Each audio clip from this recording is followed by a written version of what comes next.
Welcome to the jungle. Welcome to 정치쇼. Welcome to 여의도 UFC. 사각의 스튜디오에서 벌어지는 열혈 정치 토크 배틀입니다. 여의도 UFC.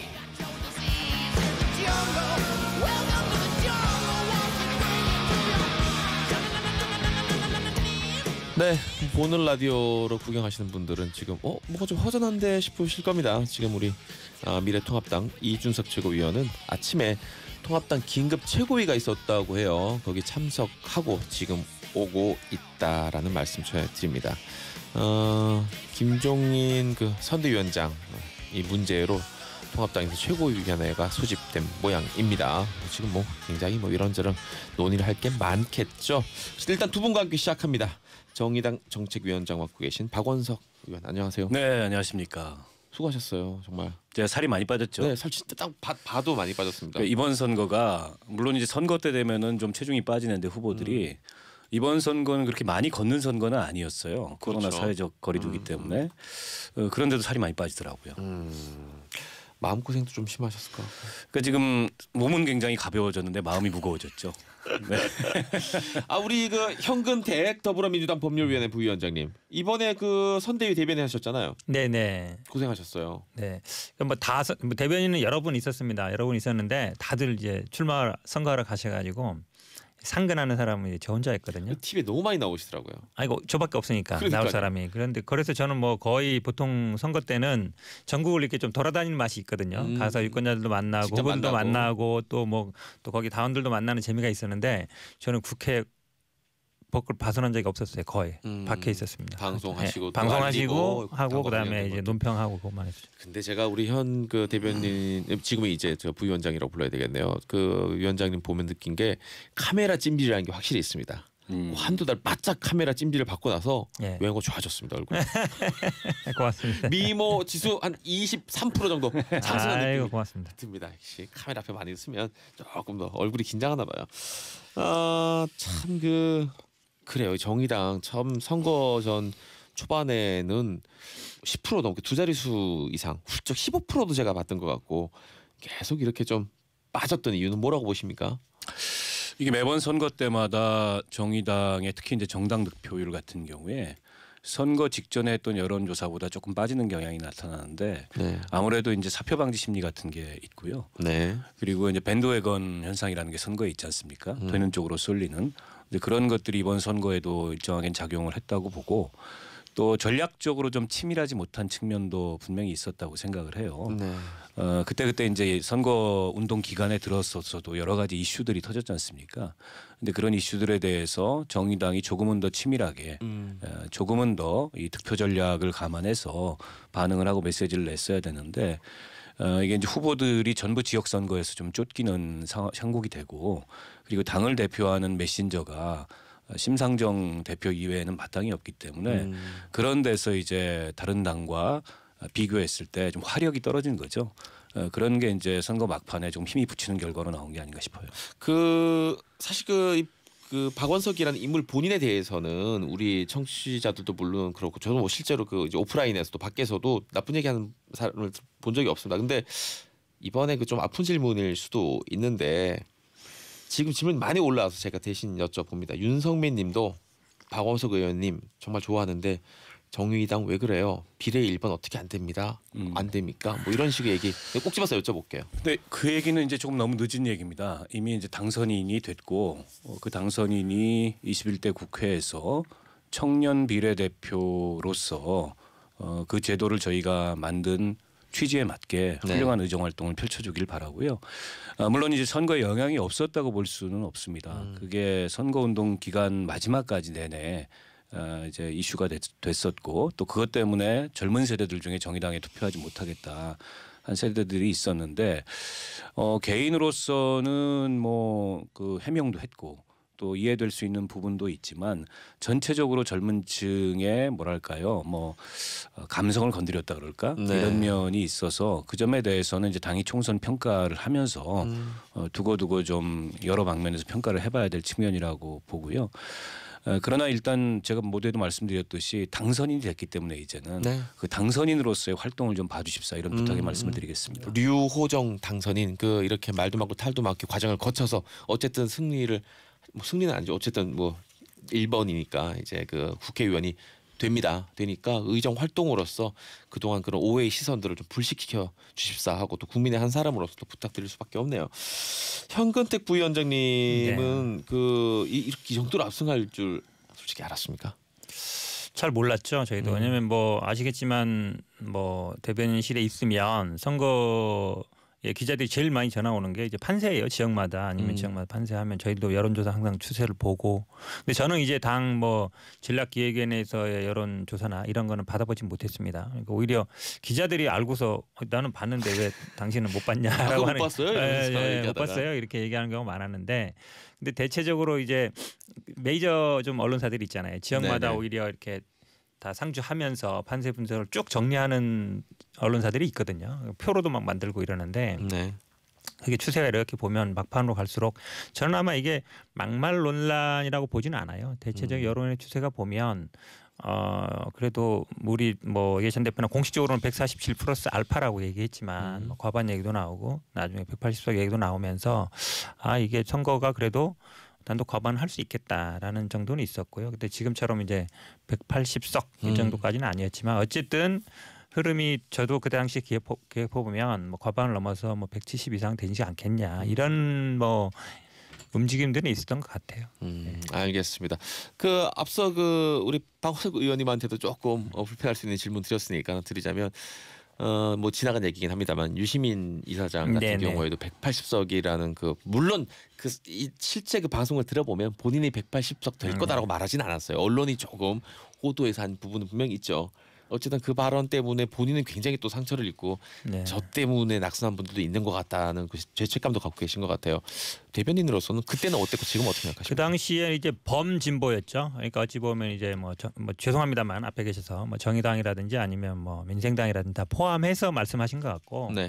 근데 이제 유시민 이사장님이 단순히 이제 뭐 노무현재단 이사장뿐만 아니라 이전에 정치도 하셨잖아요. 정치도 하셨고 또 뭐 책도 많이 쓰시고 그러니까 뭐 아무런 뭐 소스도 없이 그냥 던지지는 않았을 거라는 게 대체적인 중론인 것 같아요. 그래도 네. 어디선가 뭔가 들은 게 있지 않겠느냐라는 얘기가 있는데 물론 그로 인해서 아마 저도 뭐 아주 치열하게 지금 붙었던 데가 아마 20여 군데 정도 되는 걸로 알고 있습니다. 네, 한 이번에 3%, 유난히 그렇죠. 많았습니다. 3% 정도 네. 이내에서 승부가 갈릴 데들이 있는데 이런 데들은 아마 좀 특히 부산 지역 같은데 이런 데는 좀 아마 마이너스 됐을 거로 보는데요. 그래도 지난번에 우리도 그 조국 전 장관 있을 때나 아니면 이번에 뭐 검찰 수사라든지 아니면 총선 국면에서 우리 쪽이 제일 큰 스피커였거든요. 사실은 특히 조국 전 장관 있을 때는 방어하기가 쉽지 않았어요. 본인도 어쨌든 약간 수사 대상이 될 수 있고 이래서 네. 우리 당이나 아니면 당 지지자들에 대해서는 오히려 고마움이 더 많죠. 어려울 때 역할을 해줬다. 마지막 순간에 단 뭐 몇 프로 아니면 몇 석 이렇게 손해 봤을 것 같긴 한데 그것만 가지고 유시민 이사장을 평가하길 수는 없다. 그동안의 네. 역할이 충분히 그거를 극복하고도 남는다라고 봅니다. 알겠습니다. 자, 우리 이준석 그 위원 같은 경우는 뭐 실제로 잠깐이긴 하지만 택시 기사 체험 또 하셨던 분이기 때문에 마치 사무실처럼 이 택시에서 전화 연결로 한번 이야기를 나눠본다고 하니까 다 같이 인사 한번 드려보죠. 이준석 최고 좀 잘 들립니까? 예, 잘 들립니다.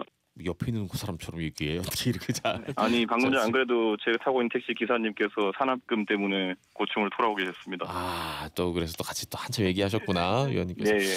그 미래통합당 어땠습니까? 분위기 오늘 최고위원회 했댔는데. 방금 최고위원회 제가 5분 전까지 있다가 나왔는데요. 네. 이게 뭐 김종인 비대위원장 선임과 관련해 가지고 저희가 행정적인 실무 절차들, 그러니까 전국위원회라든지 이거 소집하는 것들 의결 방금 마쳤습니다. 그래요. 뭐 네. 결론이 났습니까? 결론은 났죠. 저희가 만장일치 의결했습니다. 뭐 반대 의견으로 조경태 최고위원이 있었는데 네. 의결 전에 이석하셔가지고 배석한 사람들은 만장일치했습니다. 만장일치로 됐다. 네. 알겠습니다. 같이 얘기 나눠 주시고요. 네. 이 현 위원장님한테 여쭤볼 수가 없네. 밝게 없네. 뭐 이 승리의 기쁨 만끽하셨을 테니까 어제 악재가 있었습니다. 이게 선거 전에 터졌으면 굉장히 치명타였을 이 사건인데 오거돈 부산시장 이제 전 시장이죠. 이거 알고 계셨어요? 아니 몰랐습니다. 저도 어제 이건 방송 중에 알았거든요. 저도 방송 중에 들어서 바로 이제 부산시당 뭐 관계자들한테 통화를 해봤더니 그분들도 하나같이 하는 얘기가 몰랐다. 그분들조차 몰랐다. 그리고 사실은 어제가 어떤 날이었냐면 저희 당이 한 달 정도 준비해온 N번방 특별대책위원회는 자꾸 꾸려가지고 선거 때 그러게요. 종합대책을 딱 발표하는 날이었어요. 만약에 당에서 이걸 뭐 사전에 알고 있었다 그러면 당연히 이거 하겠습니까? 오히려 완전히 배치되는 행사인데. 사실 지금 말씀하신 그 이슈도 국민들의 관심도 많고 실제로 되게 중요한 그렇죠. 뉴스입니다. 왜냐하면 계속 인터넷 디바이스 관련돼서 그렇죠. 그런 범죄들은 늘어날 테니까. 그런데 어제 오거돈 전 시장의 이 충격적인 사태로 다 묻혀버렸어요. 다 덮어버렸죠. 왜냐하면 이게 그 부분도 너무 안타깝습니다. 그때 사실. 바로 대책을 만들어 가지고요. 계속 준비를 한 거예요. 입법 사항과 정책적으로 할 건가 해서 쭉 어제 사실은 종합적인 게 쭉 나왔어요. 대책을 나왔는데 당연히 우리 당에서 그런 내용 알았으면 이거를 조율하든지 아니면 시기를 맞추든지 하지 뭐 할 리가 있겠습니까? 전혀 몰랐다. 자, 그럼 이제 오거돈 시장은 사퇴를 했고 이제 뭐 관련돼서 법적으로 검찰 조사받고 이러면 그냥 끝나는 겁니까, 박원석 의원님? 일단 뭐 경찰이 자체 조사에 착수를 했고 또 다른 그 성폭력 건이 있었다라는 그 과거의 문제 제기도 있었잖아요. 네. 가로세로 연구소에서. 그래서 좀 정밀하게 조사를 해서 이게 이제 법적 처벌 여부를 판단을 하게 될 것 같고 아마 뭐 고소고발도 관련해서 있을 것 같습니다. 네.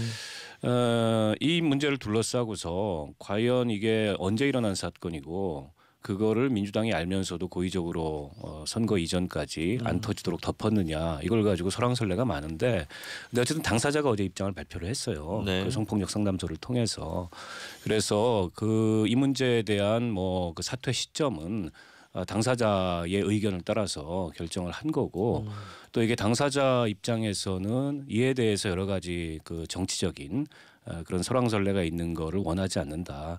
근데 이 성폭력 사건에서 조금 늘 이 배제되는 게 당사자의 관점입니다. 그러니까 어제 뭐 조간신문들 제목을 쭉 봐도 어쨌든 삼전 사기 뭐 오거돈 사퇴했다. 오거돈 뭐 성추행 사건에 휘말렸다. 이렇게 가해자의 서사 중심으로 이 언론이 얘기를 하고 있는데 그게 아니고 피해자의 입장이나 또 그에 따른 어떤 2차 가해나 이런 것들을 방지하는 차원에서 좀 얘기가 진행될 필요가 있어서 과연 이 문제를 민주당이 사전에 알았냐.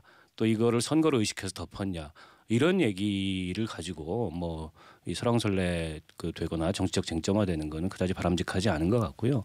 어제 이제 텔레그램 N번방 관련해서 당정 간에 그 협의된 결과가 나왔는데 저희는 선거 기간 내내 이거를 20대 국회에서 입법해야 된다는 주장을 했고 여전히 20대 국회가 지금 임기가 한 달 정도 남았습니다. 네. 때문에 어제 발표한 대책에 기초해서 20대 국회 임기 종료 전에 반드시 이 디지털 성범죄에 대한 제도적인 보완책이 마련됐으면 좋겠습니다. 알겠습니다. 이준석 최고는 어제 그 오거돈 시장 사퇴의 그 뭐 회견이라고 해야 됩니까? 뭐라고 해야 됩니까? 어떻게 보셨습니까?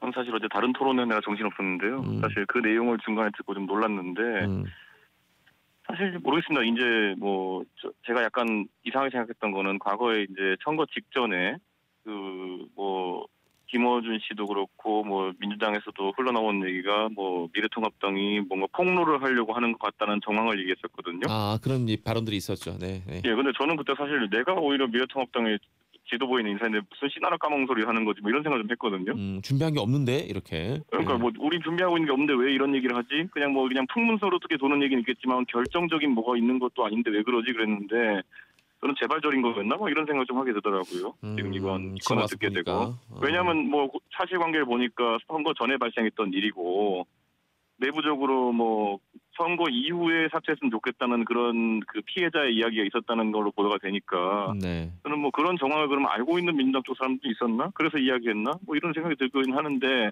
어쨌든 앞으로 뭐 선거라는 걸 치르다 보면 각 당의 당원이 100만 명 이렇게 되기 때문에 거대 양당 같은 경우는 네네네. 그 당원이나 아니면 출마한 사람들이 문제를 일으킬 개연성은 항상 있고요. 그런데 네. 거기에 당이 어떻게 대처하느냐가 보통 국민의 평가를 받는 지점이거든요. 네. 네, 그러니까 저는 뭐 민주당이 이제 윤리위원회 열고 이렇게 하겠다는데 어떤 처분을 내릴지 또 거기에 대해서 어떤 절차가 지켜질지 왜냐하면 뭐 제명한다고 제명되는 것도 아니에요. 보면 바로 왜냐하면 저희 뭐 차명진 의원권이나 이런 걸 받겠지만은 한번 뭐 지켜보고 저는 판단하겠습니다. 알겠습니다. 사실 뭐 사람이 많다 보니까 그럴 수 있다는 얘기도 있긴 하지만 근데 이거는 너무 많아서 이 사례가 예를 들면 광역시와 그 도 단위로 이 큰 지자체장들 모아봤자 14명이에요. 그렇습니다. 그래서 지금 이게 처음이 아니잖아요. 이 정도면 일반 사람들 비율보다 훨씬 많은 거예요, 사실. 사실 그리고 저는 이제 부산시장이라는 특수성을 봤을 때 그 전까지 부산시장을 거의 이제 보수 계열로 독점하지 않았습니까? 네네네. 그래서 그렇죠. 이제 사실 오거돈 시장은 상당한 기대와 더불어 가지고 상징성이 큰 인물이었거든요. 근데 이번에 이런 결과 나왔으니까 저는 좀 부산 민심에는 아주 강한 영향을 줄 거다 이렇게 봅니다. 그 민주당에서 봤을 때 대변인이셨으니까 네. 선거 때는 이게 그냥 지자체장 물론 부산이 큰 지자체이긴 합니다만 그래도 그냥 지자체장 한 사람 물러나는 거 정도의 문제는 아니지 않습니까? 아 당연하죠. 우리 부산에 갖고 있는 의미가요. 물론 이번 총선에서도 지난번보다 이제 득표율은 올랐습니다. 한 5% 정도 올랐는데 네. 의석은 줄었거든요. 지난번 5석에서 보궐에서 6석에서 이제 반으로 줄었죠. 3석밖에 안 되는데 부산에 갖고 있는 의미가요.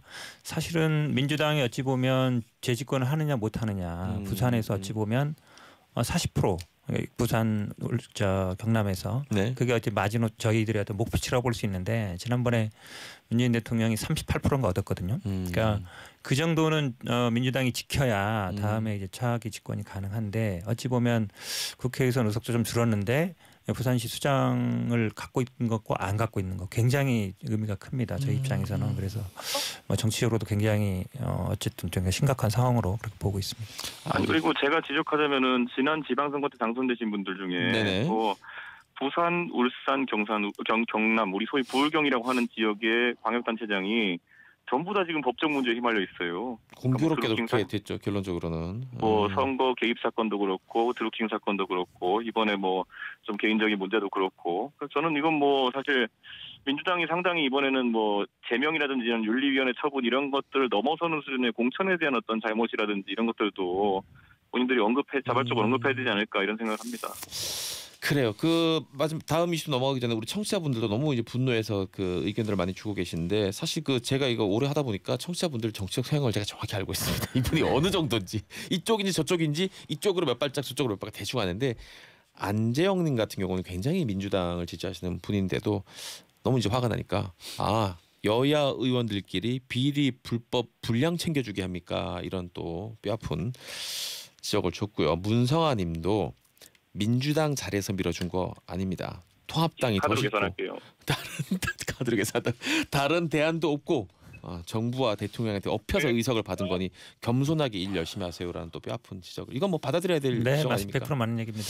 근데 저는 이제 이번엔 그래도 조금 그런 면이 좋은 것 같아요. 그러니까 좋다기보다는 아마 그전 같으면 이게 개인의 문제로 넘어갔을 것 같은데 이번에 보니까 아마 성폭력 상담소가 전면에 나서고 피해자를 보호하면서 그 성폭력 상담소가 아마 정무라인과 협의를 하면서 뭐 사퇴도 얘기하고 뭐 공증도 받고 이런 모습이 저는 예전에 이렇게 사례를 보면 피해자들이 개인 자격으로 아니면 뭐 변호인의 도움을 받거나 이러면서 좀 이렇게 대등하지 않은 입장에서 어쨌든 뭐 얘기가 되고 이런 것 같았는데 그래도 이번에 뭐 성폭력 상담소가 전면으로 나서 주시고 그리고 피해를 보호하고 또 어떤 뭔가를 요구하고 그거에 대해서 또 되고 이런 모습이 그래도 조금 다른 경우보다는 좀 알겠습니다. 그 과정의 문제는 그래도 조금 시스템이 잡힌 것 같다.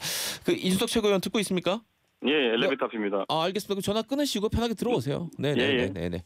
자, 박원석 의원님한테 여쭤보겠습니다. 지금 이 재난지원금 얘기를 좀 할 건데 정부 그리고 여당 그리고 야당이 마치 책임 떠넘기기를 한다 이렇게 국민들 눈에 이제는 충분히 보일 수 있을 것 같은 상황이 돼버렸어요. 너무 오래 끌고 있고. 이 얘기가 처음 나오기 시작한 게 그 김경수 경남지사나 또 이재명 경기지사나 정의당의 심상정 대표가 전국민 재난 기본수당 얘기를 한 지가 거의 2달 가까이 됐습니다. 네. 근데 우리가 한번 상상을 해보죠. 그 정은경 본부장하고 질병관리본부가 2달 동안 100% 검사를 할 건지 70% 검사할 건지를 두고 설왕설래 했다면 어떻게 됐겠습니까? 그래서 우리가 방역은 사실은 국제적으로 비교를 해도 이번에 굉장히 효율적이고 또 어떤 축적된 그런 경험에서 나오는 굉장히 훌륭한 방역 능력을 보였는데 지금 문제는 이제 경제 민생으로 오는 2차 재난이거든요. 네. 그 2차 재난에 대비하기 위해서 가장 시급하게 해야 될 게 생계 지원 문제이고 지금 한계 상황에 달해 있는 국민들이 굉장히 많은데요. 이걸 가지고 지금 거의 2달 가까이 대상을 두고서 100%를 할 거냐 70%를 할 거냐라는 건 너무 한가하다라는 점을 우선 지적을 하지 않을 수 없고 특히 이 과정에서 기획재정부와 또 청와대 김상조 실장 같은 경우에 보인 태도를 좀 납득할 수가 없습니다. 물론 경제를 담당하는 그 이 부처의 또 재정 당국자로서 재정 건전성이라는 거를 염두에 두지 않을 수 없으나 네. 지금은 그 통상의 시기가 아닌 일종의 이제 전시와 같은 그런 비상시기입니다. 비상시기의 재정 건전성을 중심에 놓고서 이 대책에 대해서 설왕설래를 한다는 것 자체가 저는 굉장히 한가한 내지는 관성적인 사고방식에 빠져 있는 거라고 보고 결국에는 이제 여당이 이걸 개입을 해서 저 모든 가구죠. 전 국민은 아니고 네. 모든 가구에 지급하되 뭐 일부를 그 기부를 받는 걸로 정리를 했는데요. 이게 국회에서 법이 개정돼야 됩니다. 그러려면 제1야당의 그 태도가 굉장히 중요한데 미래통합당 같은 경우에는 처음에는 이거를 총선의 선심성 뭐 돈풀기다 이렇게 비난을 했다가 난데없이 황교안 대표가 갑자기 1인당 50만 원으로 하자. 네. 가구도 아니고 더 많죠 그럼 총액. 저희는 그래서 환영했어요. 1인당 50만 원으로 하자고 했다가 선거 끝나고 나니까 없던 일로 다시 돌려서 이 30% 상위 가구해 주는 것도 동의 못하겠다 이러고 나오고 있어서 그 선거용 발언이었을 뿐만 아니라 이 재난 앞에서 제1야당이 정치적으로 굉장히 무책임하다 이런 비판을 하지 않을 수 없고 저희는 바람직하건대 모든 국민을 대상으로 지금 경기도나 일부 지자체가 하고 있듯이 이 재난 긴급 생계 지원을 하는 것이 바람직하다고 봅니다. 알겠습니다. 자 지금 언급하신 대로 처음에 안 하겠다고 했다가 선거 중에는 황교안 그 당시 대표가 오히려 더 폭을 늘려서 인당으로 우리는 50씩 주겠다라고 했다가 이제는 또 입장이 바뀌었다고 하는데 하위 70%만 주겠다는 게 입장 같은데 오늘 혹시 이거 관련된 입장 바뀐 거 있습니까? 이준석 최고? 저희는 지금 그거 신경 쓸 상황이 아닙니다. 지금 뭐 비대위원장 얘기는 임명 안 이런 것 나왔군요, 때문에. 위원회에서. 그리고 저희는 이제 정책위에서 정리한 입장이 홍남기 부총리랑 정부 여당이 결국 합의를 해가지고 뭔가 안을 내라. 그에 대한 의견을 내고 뭐 찬성 반대를 하겠다 이런 것이기 때문에 그 합의안이 먼저 나올 기대하고 있습니다. 정부 원안이 제대로. 왜 이렇게 합의 안 해야 되는 겁니까? 아니 합의안이 나왔죠. 어제 지금 말씀하신 것처럼 일단 그러니까 지금 이게 저는 아마 미래통합당이 그때는 아마 황교안 대표의 말을 이제 좀 지우고 있다라고 봐요. 왜냐하면 이제 와서 이제 그 예산 전용하는 거였다. 뭐 국채 발행해서는 게 아니었다. 이렇게 말하고 있잖아요. 방법론에 대해서. 네. 그러니까 사실은 근데 그 당시에 모든 언론들이 쓰기를 1인당 50만 원이면 곱하기 5,100만 25조. 그다음에 4인 가구 100만 원 하면 좀 늘어나서 13조. 계산상 나온 거란 말이죠. 네. 그러니까 이걸 단순히 이제 와서 예산을 어떻게 뭐 국채 발행이 아니라 예산을 바꿔서 하자는 거기 때문에 지금 뭐 정부의 안은 그게 아니어서 안 된다라고 얘기하면 제가 보기에 국민들이 어떻게 생각하겠어요. 저는 아마 황교안 대표가 물론 물러나긴 했지만 네, 당시에는 힘은 대표였잖아요. 없죠. 대표였기 때문에 뭐 그래도 한 말은 어느 정도 책임을 지는 게 맞다고 보고요. 지금 이준석 최고가 뭐 정부와 여당이 합의가 안 돼서 이렇게 얘기하는데 뭐 그건 어제 이미 다 나왔습니다. 그러니까 기본적으로 기재부도 보도자료를 냈어요. 정민한테 전 가구한테 100만 원 주는 걸로 하고 기부 받겠다는 걸 정리가 됐기 때문에 네. 이제는 저는 아마 미래통합당이 결단만 내리면 될 것 같습니다. 저는 근데 그 기부안 자체가 얼마나 그 희한합니까? 그게 사실 제가 그래서 이 정부 안이 처음에 또는 김경수 지사 안이 나왔을 때 그때 뭐였냐면은 가진 자에게 회수하겠다라는 발언을 했었어요. 네. 근데 가진 자에게 회수하는 방법론이 뭐냐? 그래서 제가 둘 중에 하나라 그랬죠. 증세할 거냐?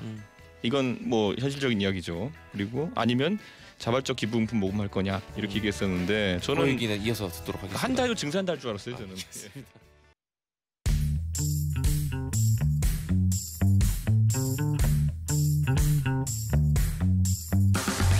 이제 이게 정치 쇼.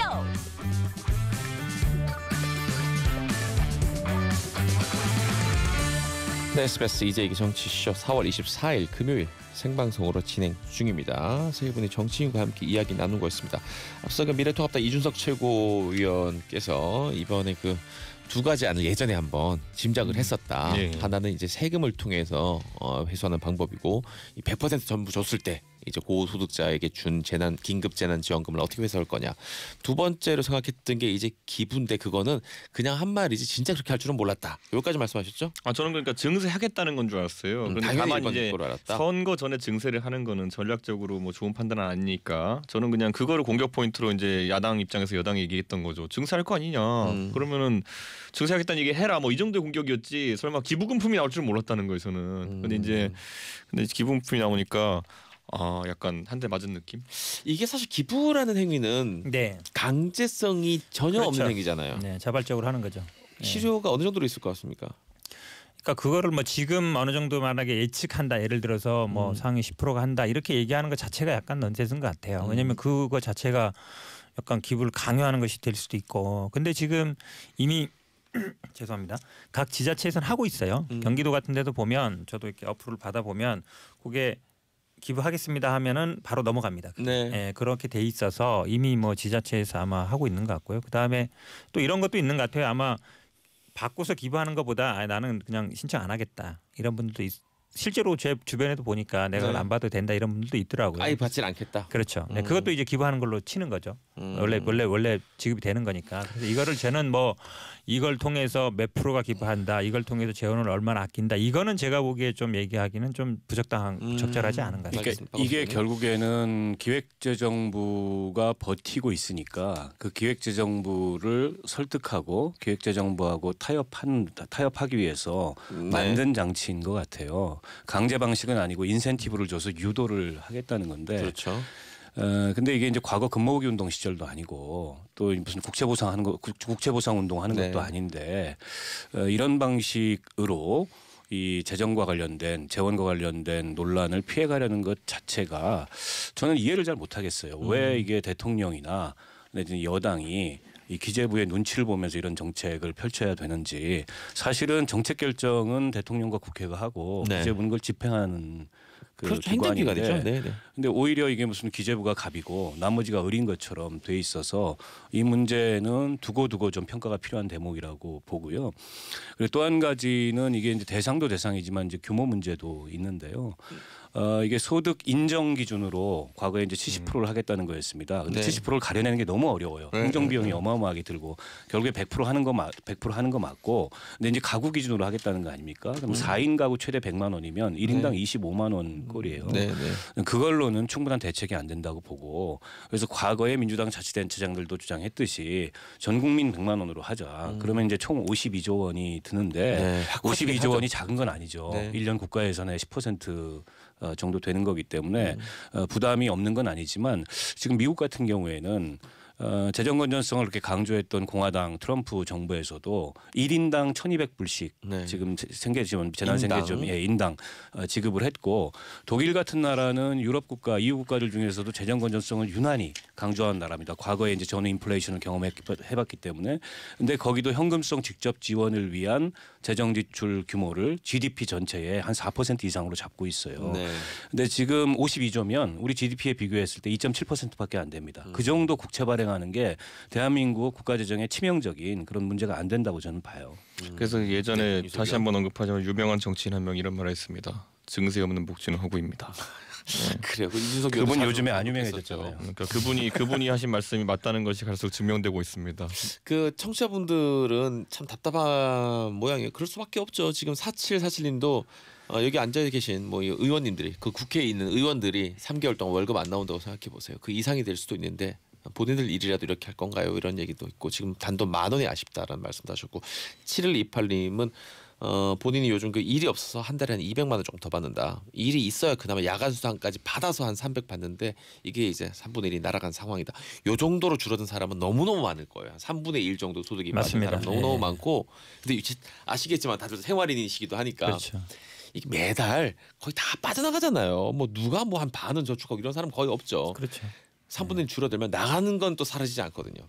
나가는 건 그대로 다 빠지고 나가야 되는데 나가야 될 돈이 없어지니까 이제 그때부터는 쌓이는 거죠. 부채가 이런 이제 상황이고 저는 현 대변인한테 그냥 터놓고 한번 여쭤보고 싶은 부분이 있습니다. 이 기부라는 게 이제 그 사실 감정 요소하는 거고 그렇죠. 조금 더 나가면 이 감정을 강요할 수도 있는 부분이거든요. 물론 개인적으로는 그 지원금 들어오면 당연히 기부하고 받을 생각이 없고 이렇다 하더라도 어떤 분들은 제가 왜 이런 걱정되는 얘기를 하냐면 본인은 정말 필요한 사람인데 소득이 이렇게 많거나 뭐 이 자산이 많지 않은 사람인데도 나도 기부하겠다라고 하는 사람들이 줄을 이으면 받아야 될 사람이 이거를 왠지 나도 기부해야 될 것 같고 이런 식으로 또 감정적으로 내몰리는 거 아니야? 이런 부분도 있지 아니, 않을까요? 그러니까 실제로 갖게 되면. 아니 예전에 제가 그게 얘기했던 근무기 게 운동이었어요. 그러니까요. 지금 예전에 제가 말씀하신 얘기했던 게 그거잖아요. 이게 지금 더 우선 주고 나중에 더 걷겠다라고 하는 얘기보다는 차라리 그러면 덜 걷으면 되는 거 아니냐.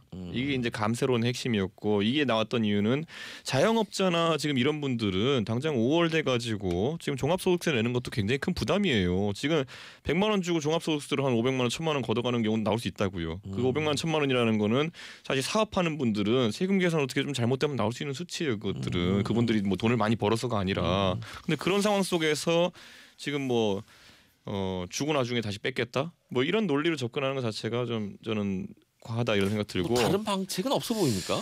저는 사실은 이게 그 정부 여당에서 제일 부담이었던 거는 총선 직전까지는 이제 선거를 의식해서 하는 거 아니냐 이 부분이었을 거예요. 제가 보기에는 부담이 이게 선거 앞두고 만약에 돈을 지급했을 경우에 포퓰리즘이다 막 그럴 논란이 있을 것 같아서 아마 부담이 있었던 것 같고요. 지금 아마 박원석 의원님 말씀처럼 이게 100% 지급은 뭐 정부도 그렇고 뭐 청와대 쪽도 그렇고요. 자꾸 이제 당청이 뭐 이게 이견이라 그러는데 그렇지는 않은 걸로 알고 있습니다. 저도. 그런데 이게 재정 건전성 문제에 대한 약간 그 실제로 여론조사도 이렇게 추세를 보면 전 국민 지급하는 게 예전에는 그렇게 높지는 않았어요. 그러다 보니까 자꾸 부담을 가져서 어느 정도 좀 명분 쌓기도 있는 거라 봐서 저는 아까 말씀처럼 이거를 어떤 비율을 제시한다든지 이걸로 인해서 세수를 얼마나 아낀다든지 금액을 제시하는 건 저는 적절하지 않다고 봅니다. 그런데 이제 좀 말씀드리면 이제 임시국회가 이제 15일까지예요. 5월 15일까지인데 만약에 이때까지 해결이 안 되면 저는 아마 뭐 긴급 재정 명령 가능성도 충분히 남아 있다. 그래서 어쨌든 5월 달 내에는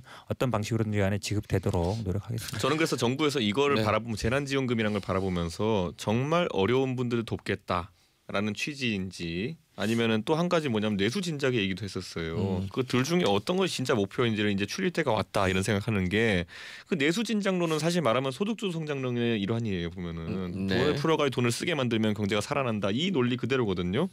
그런데 지금 이제 내수 진작론을 뒷받침하기에는 사실 재난지원금과 관련해서 이제 검색을 하면은 뭐 지역 상품권 이런 걸로 가장 온라인에 많이 나오는 얘기가 뭐.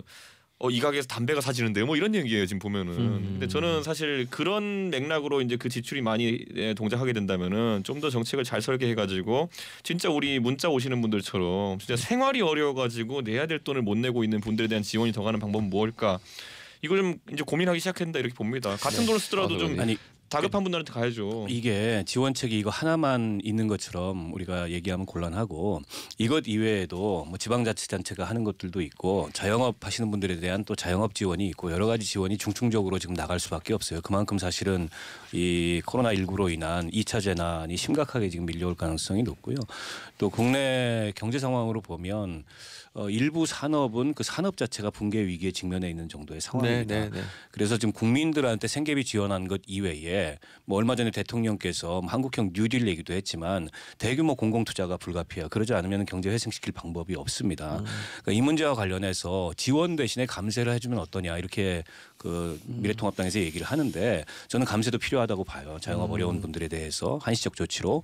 그러나 세금을 그러니까 소득세를 안 내는 국민이 절반 가깝습니다. 그러니까 그분들에 대해서 감세 얘기해봐야 아무런 대책이 안 돼요. 그리고 저소득층이 거기에 집중돼 있기 때문에 이 지원은 해야 되는 거고 다만 이렇게 소극적 지원을 할 거냐 아니면 보다 더 적극적인 지원을 해서 향후에 경제 회생에 대비할 거냐. 지금 유럽이라든지 EU라든지 뭐 일본도 마찬가지고 이런 나라들이 GDP의 3% 4% 혹은 그 이상 써가면서 파격적인 지원책을 하는 데는 이유가 있습니다. 그거는 지금 어떤 100조를 써서 나중에 500조 1000조를 지키기 위해서 하는 거예요.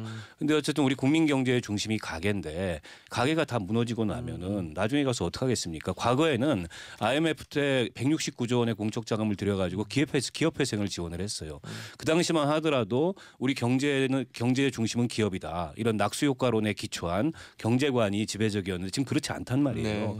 그래서 기업 지원뿐만이 아니라 가계 지원을 통해서 가계를 살리고 일자리를 지키는 게 경제 회생을 위한 지름길입니다. 때문에 파격적인 지원이 필요한 거예요. 알겠습니다. 그 추경안 얘기 조금 해보겠습니다. 디테일로 들어가서 김재원 그 미래통합당 정책위원장이 추경안 수정안 해달라고 제출한 요구했는데 그 여당의 이인영 원내대표는 또 이건 어깃장이다 이렇게 표현을 했습니다. 이거 어깃장 동의하십니까? 그렇죠. 왜냐하면 지금 무슨 얘기하는지는 다 알아요. 왜냐하면 이 지금 얘기하는 거 마찬가지로 그럼 뭐 기부로 인해서 얼마를 전락해서 그럼 정부가 해서 얼마를 뭐 예산을 편성할 거냐 이렇게 네. 얘기하는 건데 지금 이미 그 정부의 이제 추경안 넘어온 거거든요. 네. 그럼 결국은 남은 절차가 국회에서 증액을 합의해서 정부의 동의를 받는 절차가 남아 있는 거예요. 근데 그런 어찌 보면 시간이 굉장히 긴급한데 그럼 원래 평상시에는 이렇게 하죠. 평상시에는 정부와 여당이 협의를 해서 그 안을 가지고 국회에 제시하면 야당과 협의해서 야당이 약간 감액하는 방식으로 하잖아요. 네, 그걸로 네. 다시 돌아가자는 그건 많이 얘기잖아요. 봤죠 우리가. 그렇죠. 원래 그렇게 하자는 말씀인지 저도 모르는 바는 아니에요. 근데 지금 상황이 그럴 상황이 아닌데 그리고 특수한 상황이다. 그렇죠. 지금 어떻게 보면 제가 보기에는 오히려 좀 이제 미래통합당의 그 지도부 공백 사태 요게 좀 큰 것 같아요. 왜냐하면 심재철 권한대행도 처음에는 뭐 당정이 합의해 오면 처리할 수 있다라고 얘기했는데 또 이분 물론 이제 예결위원장이시니까 당연히 권한이 있는데 자기 일이긴 하죠. 그렇죠. 권한이 있는데 이런 어떤 형식적인 절차적인 문제 따질 때가 아니다라고 저는 생각해서 좀 전향적으로 생각해 주셨으면 좋겠습니다. 이렇게 긴급한 상황에 왜 어깃장 놓는 겁니까? 방치우고 오라 그랬더니 이불로 덮어놨잖아요. 지금 보니까 제가 말하는 거는 결국 예산이라는 거는 우리 제대로 이제 가계부를 짜야 되는 것인데 지금 보면은 뭐 기부로 해결한다. 이 행복회로죠 이거는 보면은. 근데 이거를 야당 입장에서 방기할 수 있겠느냐. 뭐 이런 생각 정도로 보시면 될 것 같고요. 사실 저는 뭐 당연히 국민들 입장에 신속한 지급이 우선이다 이렇게 바라보고 계신 분들이 많을 것이고 절박한 분들이 많을 것이기 때문에 뭐 야당이 이거 절차를 늦추자고 하는 거겠습니까? 다만 이제 합의해오라 그랬더니만은 어설픈 합의를 해오고 거기 덧붙여가지고 아까 말했듯이 자발적 기부라는 희대의 정책적 수단까지 나오는 상황이기 때문에 그런 거 좀 오히려 차라리 간결하게 덜어내가지고 좀 되는 것들만 얘기했으면 좋겠다 이런 생각도 있는 겁니다. 그래요. 또 원론적인 궁금증이긴 한데 기부가 아니라 추후에 이 세금 정책을 통해서 좀 더 정교하게 그냥 일괄적으로 걷는 방법은 어땠을까 하는 생각은 듭니다. 회수를 얘기하는 거 회수. 그래요. 다른 이야기도 좀 이제 해봐야 될 것 같습니다. 우리 지금 참 고통스러운 문제들이 많이 올라오고 있어서 아까 어떤 분은 주부신 것 같은데 아이 셋 키우는데 지금 이 관리비가 너무 밀려가지고 아침부터 단수가 돼가지고 좀 절망적이라는 이런 정말로 죽게 생긴 분들도 많습니다. 그리고 정말 힘든 분들은 이 방송조차 들을 여력도 없을 거예요 아마. 네, 이 방송 들으면서 이런 문자 보내는 분들은 그나마 50원 100원 여기 쓸 돈은 있는 분들인 거고. 알겠습니다. 이준석 최고한테 오늘 물어보고 이 아이템을 갖고 온 것 같습니다. 네. 이 토론회가 있었는데 네. 사전 투표 얘기예요. 예. 물론 이준석 대표 입장을 들어보려고 지금 여쭤보는 거예요. 보수 유튜버들이 제기한 이준석 대표가 제기했다는 게 아니라 이준석 대표는 반대라는 게 많이 알려져 있죠. 사전 투표 의혹이 주제였는데 이걸 보통 이렇게 제기하면 민주당에서 이를테면 뭐 현대변인 같은 분이 나와가지고 그런 이제 구시대적인 또 분란을 조장하느냐 이렇게 또 얘기를 해야 되는데 본인이 나가셨어요. 그 민주당은 아무 소리 못 해요. 예전에 민주당은 투표 조작이라고 당 소속 의원까지 이제 얘기하면서 네. 그 했던 전력이 있기 때문에 뭐 자 이번 얘기만 합시다. 그래서 그래서 의뢰 선거의 진 쪽에서 뭐 아쉬움이 크다 보니까 나올 수 있는 얘기의 일환이다 이렇게 보는데 이번엔 제가 여기에 당 지도부로서 좀 개입을 해야겠다는 생각했던 것이 네. 통계나 과학을 빙자하고 지금 상황 속에서 그다음 무엇보다도 유튜버들이 이제 금전적 이득과 결부되어 있는 부분이 있기 때문에 뭐 조회수나 아니면 슈퍼챗 이런 것들로 인해 가지고 좀 이걸 가속화시키고 있고 좀 더 증폭시키는 것이 아니냐 이런 생각이 들어가지고 거기엔 좀 제동을 걸어야겠다 이런 생각을 좀 한 겁니다. 그래서 본인도 보기에 원론적으로 이건 말해야 된다. 아니 뭐 이게 사실 보수 정치인 입장에서는 건드리는 게 이게 굳이 정치적 이해득실을 따지자면은 긁어 부스럼인 상황이 나올 수도 있어요. 왜냐하면 막 선거 져가지고 진짜 열받아 있는 사람들한테 막 부정선거 때문에 우리 졌다 이러고 있는 사람들한테 아니야 우리가 실력 때문에 진 거야라고 하는 게 참 쉬운 게 아니거든요. 그래도 뭐 전 정치 길게 해야 되는데 틀린 말하고 살 수 없지 않습니까? 제가 뭐 유튜브 할 것도 아니고. 들어보니까 그 사람들 그 주장은 뭡니까? 그 표도 많이 돌아. 지금 카톡 다른 분들 다 받아보셨을 거예요. 저한테까지도 그러니까 뭐 이제 이게 요약해 주신다면 그 선거 결과라는 건 엄청난 빅데이터입니다. 왜냐하면 수천만 명의 국민이 투표했기 때문에 세부 단위를 어떻게 나눠가지고 통계를 본냐에 따라 가지고 이 숫자랑 이 숫자가 일치하네 뭐 이런 게 나올 수가 있어요. 근데 그런 것들을 가지고 숫자가 일치됐으니까 투표 조작이다 이렇게 얘기하는데 제가 그래서 어제 토론에서 얘기했던 게 뭐냐면은 자 선거를 조작하는 사람들이 있다면은 그 의도가 명확하다 그거는 당선자를 바꾸는 거예요. 자 그런데 숫자를 맞추는 게 그게 무슨 의미가 있느냐?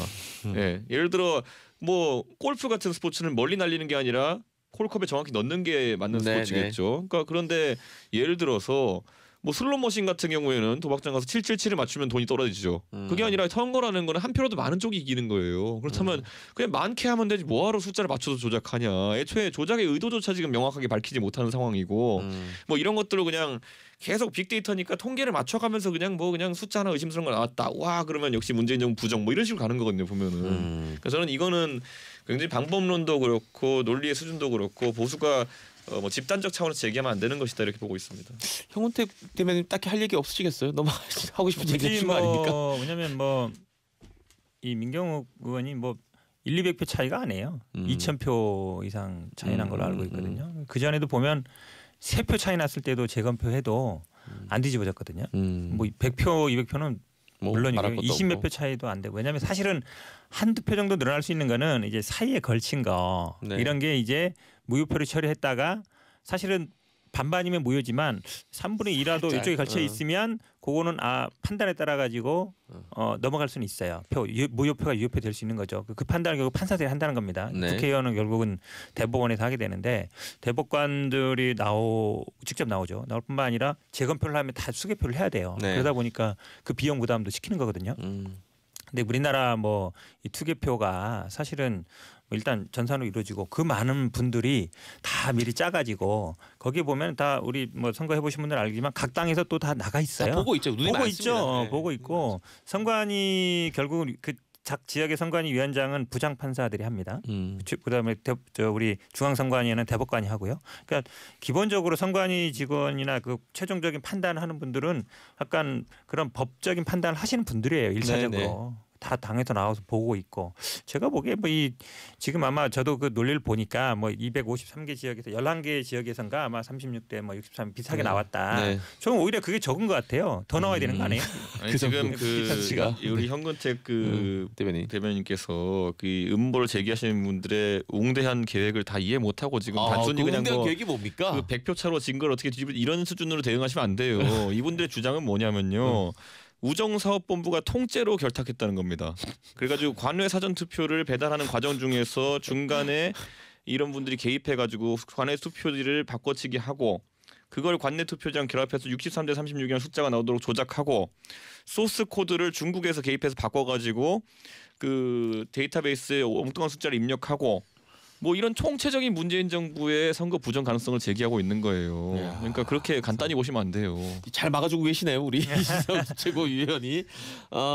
사실 그 이석 최고위원도 전 뭐 그 말씀 드리고 싶었는데 꽤 선전하신 편 아닙니까 이번 선거 소회를 여쭤보자면. 제가 서울 강북에선 그래도 등수 안에 들었습니다. 그러니까 저도 숫자를 지켜봤는데 네. 상당히 선전했다는 생각이 들고 직접 또 선거를 치러봤으니까 이번 이 투표 조작 논란 보시면서 박원석 의원님 생각은 과거에도 어떻습니까? 이런 류의 뭐 음모론이 제기가 됐던 적이 있는데 아무것도 검증된 게 없습니다. 그러니까 사실은 저런 주장을 하려면 최소한 납득할 수 있는 근거를 가지고 본인들의 뇌피셜 말고 얘기를 해야 되는데 그런 게 전혀 없어요. 근데 일부 유튜버들의 다소는 상업적인 목적이 섞인 아까 얘기한 그 노이즈 마케팅에 공당이 휘둘리면 안 되는 거죠. 네. 근데 이제 공당의 의원들 일부 민경욱 의원을 필두로 해서 거기 휘둘린다는 게 참 안타깝고요. 여전히 이제 이 실패 원인을 다른 데서 자꾸 찾으려고 하는 자기 안에 찾아야 되는데 이제 그런 심리가 작동하는 게 아닌가 싶은데요. 대한민국이 그렇게 투개표 조작이 가능할 만큼 허접한 나라가 아닙니다. 이미 네, 그 단계를 네, 넘어섰고 또 그 투개표 과정이라는 게 자꾸 축소하지 마시고 투표기 보적이 아니라 우정사업본부가 매수된 아예 거니까 투표는 자체를 그냥 투표는 아니지만 축소해서 의혹을 그렇게 개표라는 게 다 공개돼 있어요. 네, 네, 공개돼 있는 장에서 불가능한 얘기를 우정사업본부에 대한 엄청난 명예훼손입니다. 무효 명예훼손으로 고상할 거야 아마 할수 있죠. 더하면. 알겠습니다. 오늘 여의도 EFC는 이 정도로 정리를 하지 말고 광고 듣고 와서 그래도 인사라도 한번 하고 가시죠. 빨리 광고 듣고 돌아올게요. 네. 자 이제 이게 정치쇼 그 듣고 계신 분들 중에 약간 갸우뚱하는 분들이 많은 게 이준석이 웬일로 맞는 말 이렇게 많이 하지 이런 분들이 많은데 저는 결과적으로 맞는 말만 합니다. 자 이번 그 보수 유튜버들한테 끌려다니지 않겠다는 의지를 지금 이준석 그 최고위원이 계속 보여주고 있습니다. 그 말은 이번에 패배에 어느 정도 이런 식의 극단적인 주장들이 원인이 있다라고 보시는 겁니까? 그러니까 굳이 이제 대한민국을 진영으로 구분하는 보수 진보 진영으로 구분하면요 진영 내에서 각자의 역할이 있어요. 네. 그러니까 정당이라고 하면 그 지지자들과 진영에게 방향을 제시해야 되는 것이고 뭐 이런 여러 기능이 있는데 지금은 정당이 리더십을 가지지 못하고 팔로워십을 가집니다. 이게 뭐냐면은 지지층이 그것도 아주 목소리 큰 지지층이 이렇게 저렇게 하자 그러면은 그거 따라가는 거거든요. 이거 황교안 대표가 광화문 집회 나가가지고 같이 흔들었던 건 똑같은 거예요. 그거는 그건 탄핵에 반대하는 일부 보수 지지층의 주장으로 남았어야 되는 것이지 그 광화문 집회라는 것이 조국 사태랑 결부되면서 정당의 정체성이 거기랑 엮여버린 게 큰 문제였다 저는 보는 거거든요. 네. 그러니까 저는 뭐 앞으로 이 정당의 역할에 대해 가지고 보수 진영에서 고민을 좀 해야 되는 것이 아닌가. 오히려 그런 일이 있다 그러면은 좀 바로 잡아야 되는 역할을 정당이 해야 되는 것이 아닌가. 그런 주제넘은 생각을 하는데 그러다 보니까 보수 진영의 어르신들은 뭐 이제 뭐 어린 놈이 싸가지 없이 이런 얘기 나오겠죠 이제 보면. 근데 감수하고 나가는 길입니다 이거는. 저는 지금 왜 자꾸 슬며시 미소가 지어지냐면 이 선거 끝나고 나니까 좀 많이 바뀌었어요. 그래서 그동안 많이 참았다 이런 거 주장들을 아주 제가 어르신 보기엔 눈치 봐서. 정확한 부분 지적한 거예요. 실제로 이 보수 유튜버들의 영향력이 단순히 뭐 스피커 역할만 하는 게 아니고 당내 의사 결정에 많이 역할을 했어요. 많이 그런 그래요? 얘기들 들어오기 때문에 거기에 확실하게 절연하는 게 그건 안 제가 되겠죠. 보기엔 보수만 그렇습니까? 결코 보수만 그렇지 않죠. 그래도 민주당도 우리 뭐 그로부터 아주 당내에 자유롭지 어떤 영향을 않아요. 미치지는 않아요. 또 하는 그거 거 있어요. 주시네요. 그쪽의 스피커는 유튜브 수준이 아니고 마지막에 공중파에 또 진출해 있는 사람들도 꽤 많은데. 자, 이 정도까지 정리하고 다음 주에 뵙도록 하겠습니다. 고맙습니다. 네. 맞습니다. 이제 이게 정치쇼 4부에서 돈 얘기 좀 해봅시다 우리.